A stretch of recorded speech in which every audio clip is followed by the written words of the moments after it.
Malam-malam story.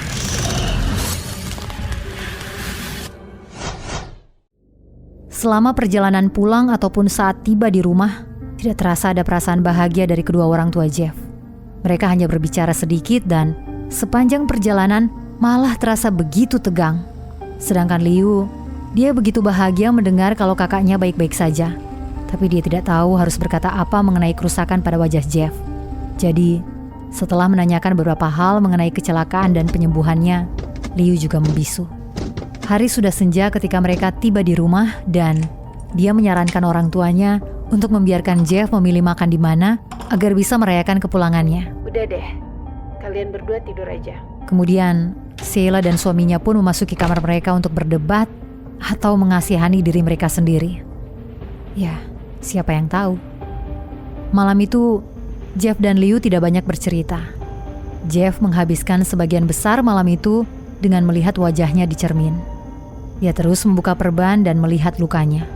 Liu juga ingin melihat lukanya tapi dia rasa itu tidaklah sopan. Gue seneng lo udah bisa pulang, Jeff. Gue rindu banget sama lo dan gue seneng lo gak kenapa-napa, kata Liu kepada Jeff yang sedang memerhatikan wajahnya. Gua gak baik-baik aja, Liu. Lu juga. Kita semua gak ada yang baik-baik aja. Ada penyakit di sini.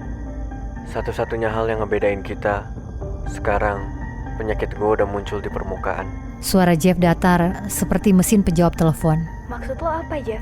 Suatu saat nanti lu bakal ngerti. Tapi ini yang terjadi. Ini yang terjadi kalau semuanya udah hancur, kata Jeff yang masih mengintip wajahnya dari balik perban. Gue gak ngerti apa yang lo omongin, Jeff. Jeff tidak membalasnya dan setelah beberapa waktu, Liu meninggalkan Jeff. Liu pergi ke kamar orang tuanya di bawah dan mengetuk pintu. Ibu, aku rasa Jeff bertindak aneh. Mungkin ibu harus ngobrol sama dia. Udah deh, Liu. Gak usah ganggu ibu kamu. Liu yang masih cukup muda tidak tahu apa lagi yang harus dilakukannya. Jadi dia kembali ke kamarnya. Dia tidak tahu kalau itu adalah kata-kata terakhir yang akan dia dengar dari orang tuanya. Malam itu, Matt dan Sheila Woods masih terjaga. Sebagai orang-orang yang mudah terbangun, hanya butuh sedikit hal yang membuat mereka kembali terjaga. Seperti menarik selimut mereka secara tiba-tiba. Ya, itu sudah cukup untuk membangunkan mereka. Matt dan Sheila terbangun dan melihat cahaya dari kamar mandi dalam kamar. Pintunya hanya terbuka sedikit dan sumber cahayanya tipis. Sehingga mereka hanya bisa melihat siluet manusia yang berdiri di bawah tempat tidur. Ada apa ini? Ketika penglihatan mereka mulai terfokus, mereka menyadari kalau putra mereka lah yang sedang berdiri. Matt mengulurkan tangannya dan menyalakan lampu meja di samping tempat tidur. Jeff berdiri di sana. Perbannya sudah terbuka. Wajahnya yang hancur menatap mereka dengan sebuah pisau dapur yang panjang digenggam pada tangan kanannya. Kamu ngapain, Jeff? Pikiran Matt masih belum benar-benar keluar dari alam mimpi. Dia pegang pisau. Teriak Sheila sambil menarik lengan suaminya. Namun, Matt masih tetap tenang. Sheila, mungkin itu cuma painkiller. Mungkin dia bangun dan kebingungan. Coba tenang aja deh. Jeff memiringkan kepalanya ke satu sisi tanpa berbicara. Dia menatap tajam ayahnya sambil perlahan mengangkat pisau tersebut, memastikan kalau ayahnya melihat itu dengan jelas. Kamu mau ngapain, Jeff? Nakut-nakutin kalian. Jawab Jeff dengan nada datar, tanpa emosi. Matt, coba bikin sesuatu. Sheila memohon. Oke, nak. Ayah tahu kamu udah ngalamin banyak hal. Tapi mendingan kamu balik ke kamar dan tidur. Besok pagi ayah bakal telepon dokter dan... Jeff bergerak dengan cepat ke sisi tempat tidur ayahnya.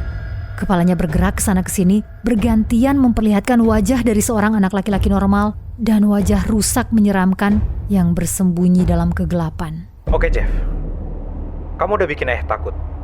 Itu yang kamu mau? Tanya Matt sambil bergeser ke tengah tempat tidur untuk memberikan jarak antara dirinya dan putranya. Bagus. Sekarang gue bisa nyakitin kalian. Jeff berbicara lagi, masih tanpa emosi. Ayahnya hanya memiliki waktu untuk mengucapkan satu kata. Kemungkinan besar untuk menanyakan pertanyaan lain dan mencoba untuk berdiskusi dengan putranya.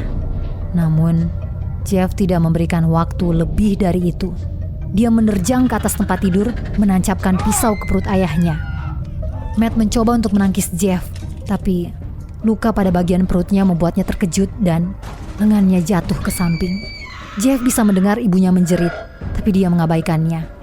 Jeff ingin menghabisi ayahnya dahulu. Jeff mencabut pisaunya, kemudian dengan cepat memasukkannya kembali di perut sebanyak 3 kali. Sang ayah terengah-engah dan memuntahkan darah. Tubuhnya kejang setiap kali pisau itu ditancapkan. Dan setelah tusukan ketiga, Matt Wood terbaring kaku. Sheila sudah mundur sampai di sandaran kepala tempat tidurnya. Dia ingin turun dan berlari, tetapi dia malah terjepit di antara meja sisi dan sandaran kepala.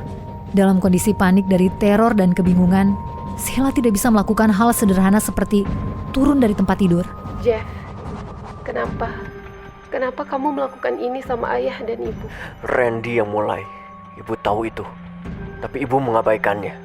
Bibir Liu pecah. Ibu ngelihat itu. Tapi ibu mengabaikannya. Aku ditembak pakai pistol suar. Tapi ibu lebih percaya Randy. Kenapa? Supaya ibu bisa masuk dalam pergaulan? Enggak sayang, ibu percaya sama kamu. Itu cuma pekerjaan ayah kamu. Dan kita masih baru di sini. Dan ya Tuhan Jeff, ibu mohon. Kalau gitu ibu coba kasih tahu soal sekolah. Kasih tahu aku semua tentang bagaimana ibu gak mau sekolahin aku karena wajahku. Kasih tahu aku tentang gak akan ada orang tua mereka yang mau jadi teman ibu. Kasih tahu tentang seberapa bagus kalau ibu sekolahin aku dari rumah. Jeff, ibu mohon. Ibu cuma stres. Ibu khawatir sama kamu. Itu aja. Ibu mohon Jeff. Ibu sayang sama kamu. Aku rasa ibu harus dengerin saran ibu sendiri. Masih ingat apa yang ibu bilang ke Liu pas kita sampai di rumah tadi? Dia mau bikin sesuatu yang baik untuk menyambut kepulanganku. Tapi ibu ingat apa yang ibu bilang sama kami? Tanya Jeff sambil merangkak mendekat, memojokkan ibunya di atas tempat tidur. Ibu bilang apa? Pertanyaan itu keluar seperti bisikan. Tidurlah! Jeff menggeram dan menancapkan pisaunya ke jantung ibunya.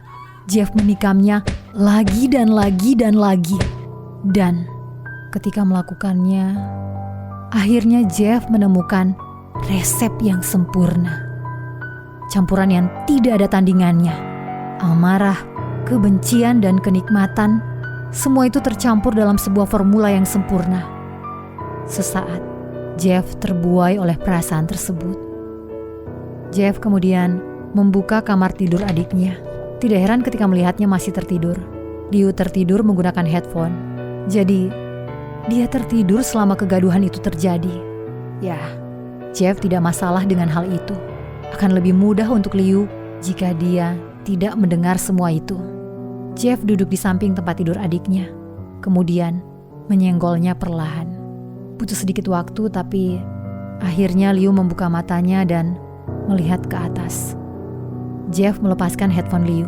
Sekarang lu udah bebas, Liu. Kata Jeff dengan lembut. Hah? Apa maksud lo, Jeff? Liu bergumam, masih setengah tidur. Lu bakal lihat besok pagi.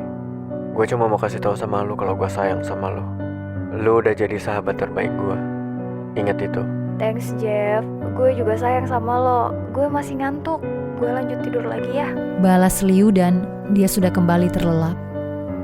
Jeff tersenyum dan berdiri. Ketika dia meninggalkan ruangan, Jeff menoleh ke belakang dan melihat adiknya yang sedang terlelap sekali lagi. Kemudian dia pun menghilang ke dalam kegelapan malam.